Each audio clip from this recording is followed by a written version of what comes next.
Just kidding. Oh, I can do that.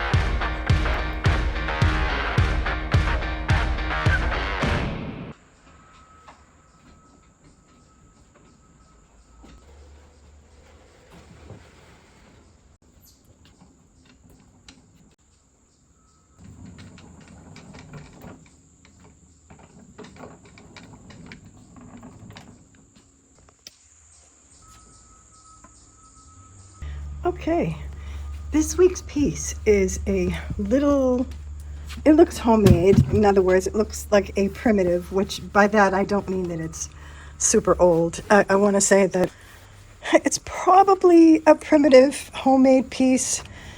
I don't know, like from the 60s to the mid 80s probably. It's cute. It's got the little heart-shaped cutout.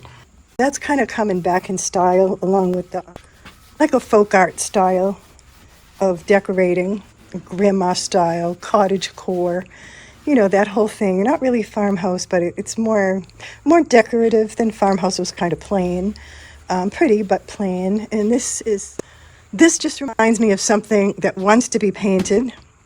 So whoever had it did put a coat of primer on it. Not a good primer because it looks like it bled through. It had quite a bit of tannins on it. It wasn't really horribly dirty, just kind of dusty from sitting in the barn. Spider webs and stuff like that, but it's really those tannins that keep leaching through. So I gave it a really good clean and a rinse. And I just rinsed it with plain water. And then what I am going to do is I'm going to come in and I'm going to just sand the parts of it smooth. It looks like it needs some fill in some places. It has a little bit of bumps, not bumps, but almost a drip or something. I don't know whether they leaned something against that. But yeah, I'm going to try to take care of the really obvious places where it needs some fill. And then you'll see. I'll use some shellac and then I'll use my Zinnser primer. I think it's Zinnser. And let's choose a color.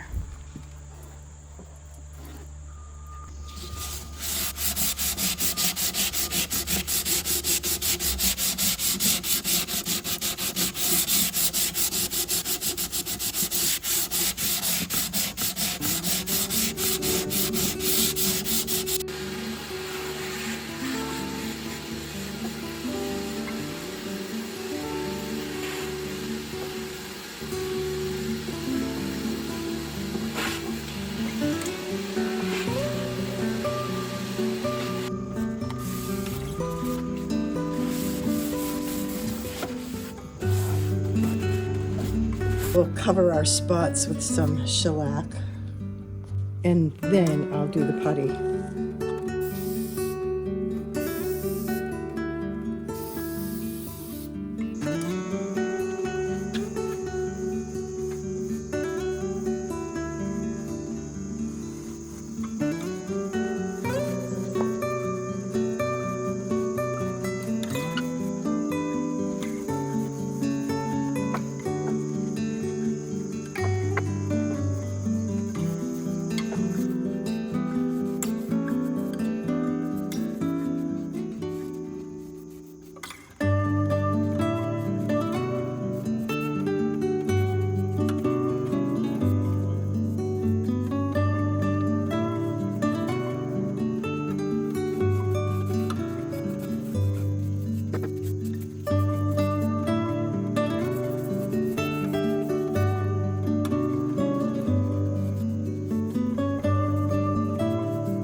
And now I just took it outside because I'm going to give it a spray of shellac.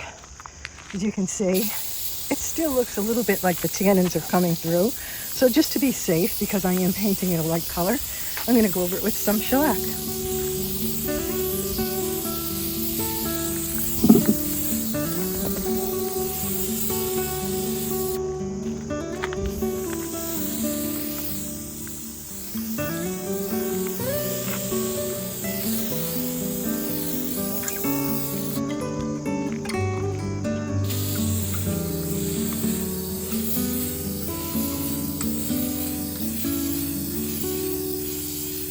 So I have two colors here that I'm going to mix together.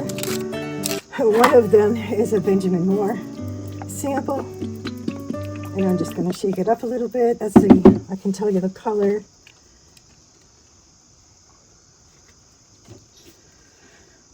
It's called Sesame, and that's the color. The other is a Dixie Belle color, and it is called,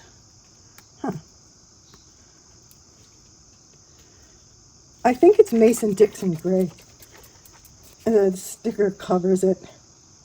This is MAS, Mason-Dixon Gray, I believe.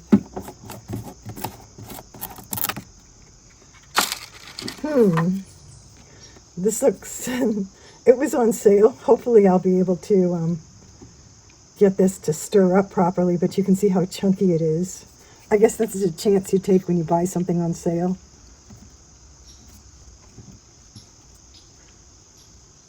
So this might seem kind of crazy, and maybe it is, but I love this color. It's like a, let's see if I can get you over here. It's like a warm, it looks yellow on the camera, but it's more of a, it's almost a greenish beige, and I just want to make it more beige, so I'm going to add most of it in here. No, I think I'll add the whole thing.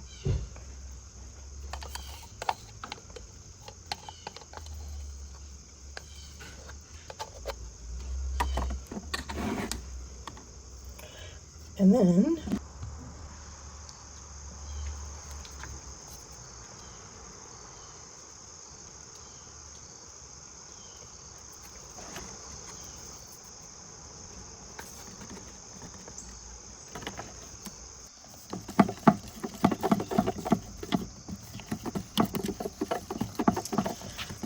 I think what I'm going to do is pour this into the can.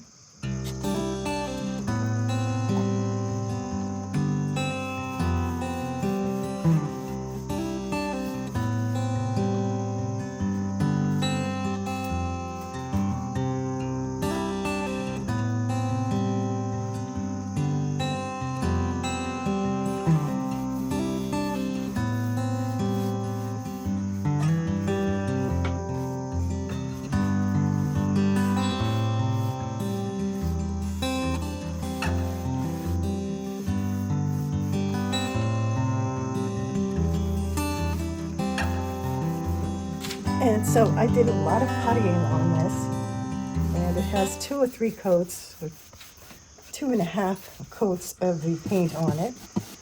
And, you know, puttying and sanding, and just trying to fix any obvious faults in it. Now, it's not perfect. And then I took it outside and I coated it really well with shellac, because what I'm going to do is I'm going to use the acrylic paints and do a little decorating on it. So I want to have a good background in case I don't like it for some reason. I always have the option of painting over it, but a lot of times if I can catch my mistakes, you know, I can wipe them off, especially if I have a good base surface. So that's why I used the shellac. And yeah, I have the barn door shut so that the bees don't come in.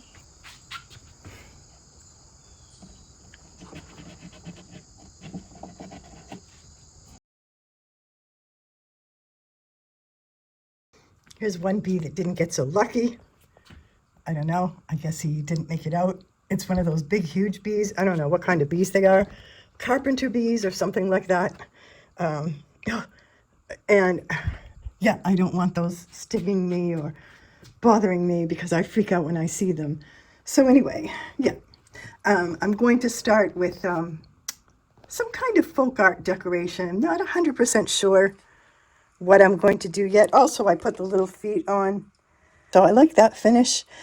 And I think what I'm going to do is sit down and kind of look around online and see some different shapes of folk art. I kind of already know the habits that I have, the types of flowers and decorations that I enjoy painting.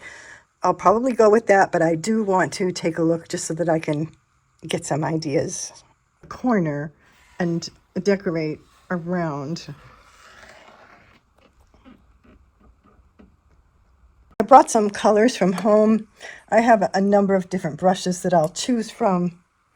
I end up usually using just like at the most 5, but I do like to have a little variety, and most of my brushes are at home. I have all my primary colors and a few fancier colors.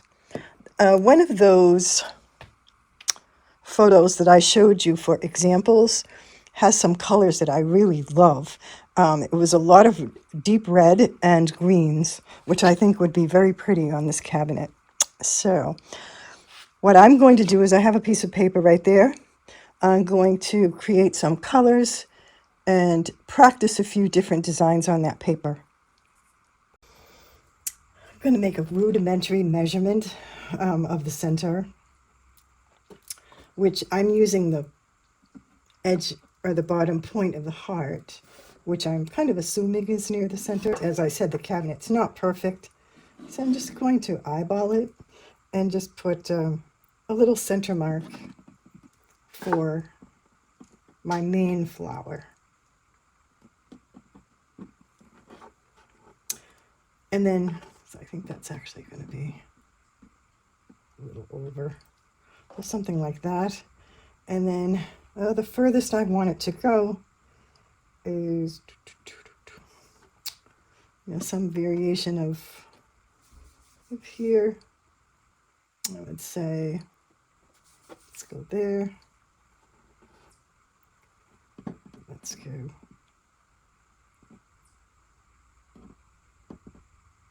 here. Go over a little bit to that side. And what I can do is I can try to fudge that just a little bit. The bottom can be anywhere. Mainly what I want is it to be even from side to side. These are my main colors, and I'll add in as I go along. But I love this red, is beautiful. And let me tell you what that red is. It's the, I know it's carmine, and it's Amersterdam acrylic. Yep. So I want another variation of it. I think what I'm going to do is I'm going to get that variation by adding a deep pink.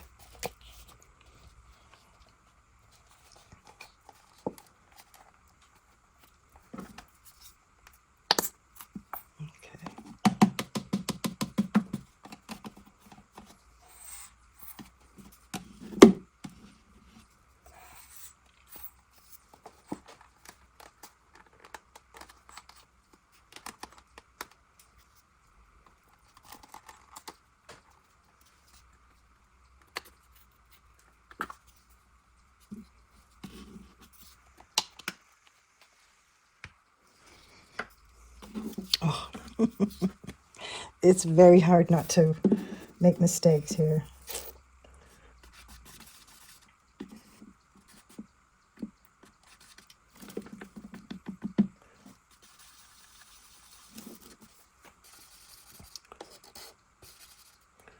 And also going to take a little bit of the yellow.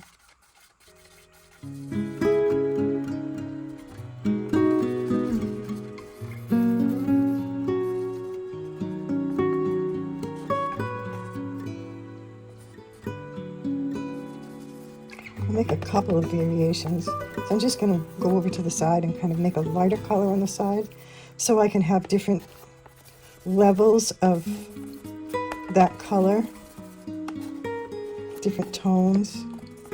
And I need more yellow.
I've decided to kind of break up my channel a little bit because I do a lot of decor and DIY.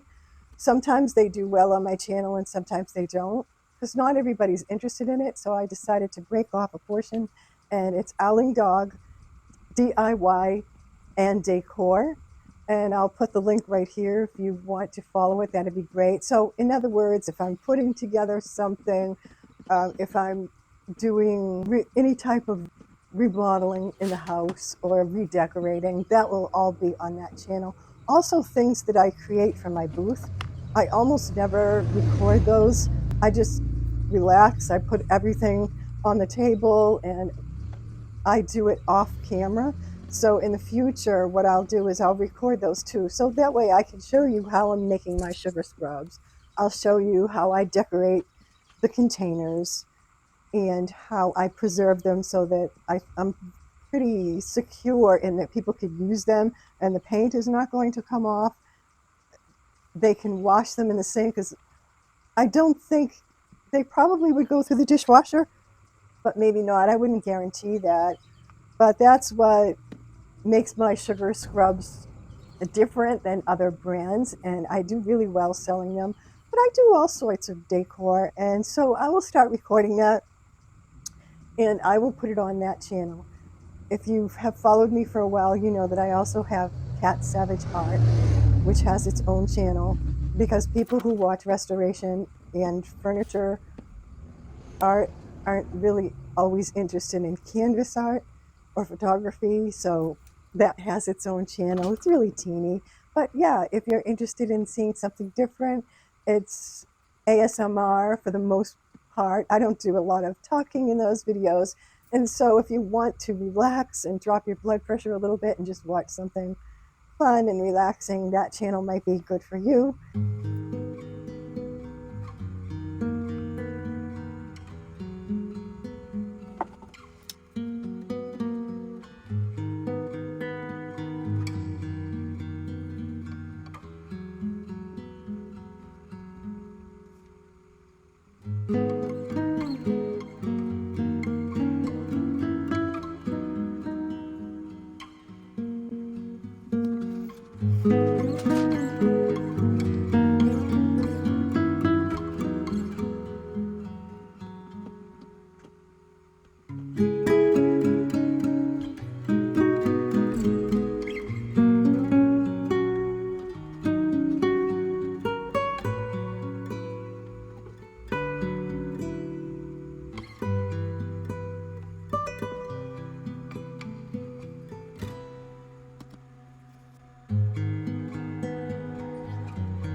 Whoa!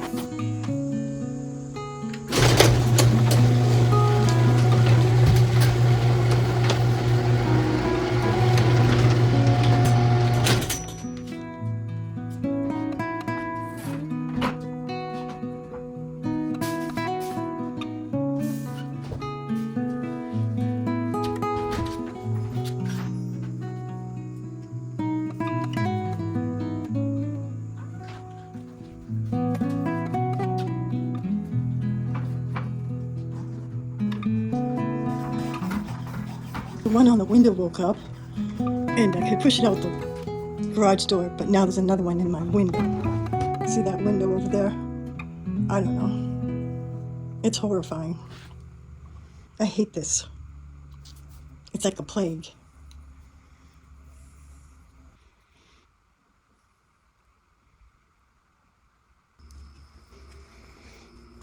I'm gonna try a mop brush.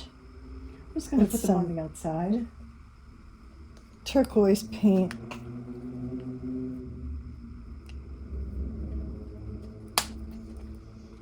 And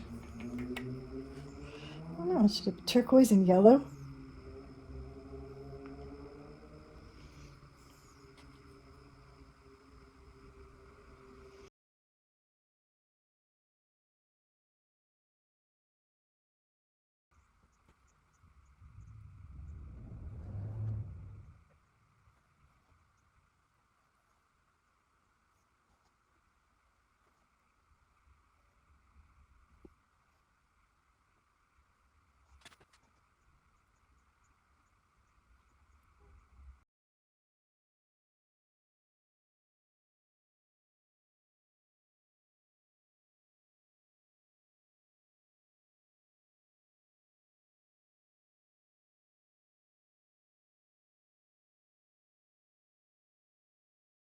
I really like the red berries, so I'm going to do a vine with just the berries on these front edges.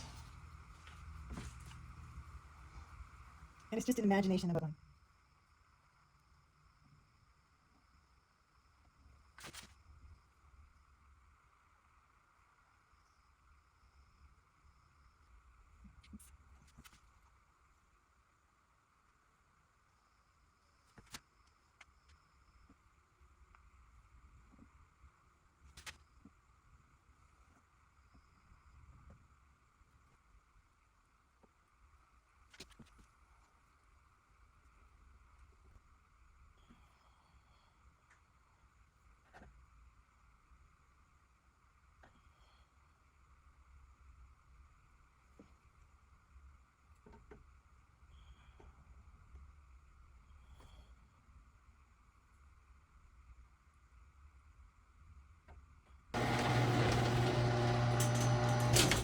All the hairs stand up on my arms. It's cute. I like it.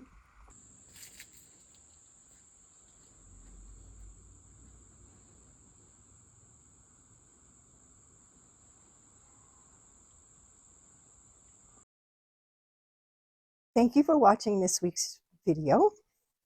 This week I took a primitive cabinet and sanded it down, filled in the spots, created our own color, which is to me a French linen type of color. I used a Benmore sample and a bit of the Dixie Belle paint and mixed them together. I did not add any calcium carbonate or anything like that. I just left it as it was. It seemed like a nice mix. It went on well. I didn't have to put any water on it or mist or anything like that. I did some hand painting, and I had chosen just some ideas of what I had seen on Google for different types of folk art, specifically Dutch folk art, which is more or less what we have in this area. And I just did a very modest, it could be a lot more painting on there, but my plan is to actually take this home and use it. So I have another cabinet that I'm going to get rid of, and I'm going to bring this in. So just for this particular space, it's going to go where there's wallpaper. So, and the wallpaper is very, very maximalist. So I don't want to have a piece that will fight with the wallpaper. I want it to stand out on its own. And yeah, so that's my plan. What I learned that I didn't say, and I'll show you where I filled in the holes on the bottom portion. It used to have doors on it because there were spaces where there were actually hinges. So I might add a little stretch curtain rod underneath there and hang a little cafe curtain. I think that might be kind of cute. And yeah, I went over it with a lot of shellac. I had to use a lot of primer to prevent any bleed through, and that worked really well. I want to say that as far as hand decorating, I don't typically measure with a ruler. You'll notice. What I just do is I use my body, and it's not that the proportions are exact or perfect, but they are actually pretty close. I've been doing it for years, and I used to do it and then check it with a ruler, and it was so close it was scary. And so I just stopped using a ruler in some instances to do decoration, is what I'm saying. And obviously you're going to use a ruler if you're building something. But with something like this, I don't know. What I do is I'm not actually looking at what I'm painting. I'm looking at what I've already painted. So I'm trying to take in the entire space when I'm putting down decor. And I'll often go from one side to the other to see, are the sizes of my leaves the same on the left as they are on the right? And do they end in the same portion, end and begin in the same direction from one side to the other? So those kinds of things I'm more careful with. And yeah, I like doing that. I just think it's fun. Thank you so much for watching. I hope you enjoyed it. Next week, there will be more restoration. And yeah, thank you again. I hope you have a great rest of your weekend, and I wish you all good.